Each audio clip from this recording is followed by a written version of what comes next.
মহামায়া সনাতনী শক্তিরূপা গুণময়ী, তিনি এক তবু প্রকাশ বিভিন্ন দেবী নারায়ণী, আবার ব্রহ্মশক্তি রূপা ব্রহ্মাণী, কখনো মাহেশ্বরী রূপে প্রকাশমানা, কখনো বা নির্মলা কৌমারী রূপধারিণী, কখনো মহাবজ্র রূপিণী ঐন্দ্রী, উগ্রা শিবদূতি, নিমুন্নমালিনী চামুণ্ডা, তিনি আবার তমোময়ী নিয়তি।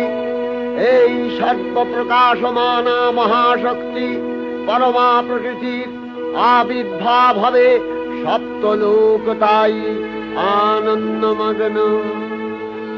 বাজলো তোমার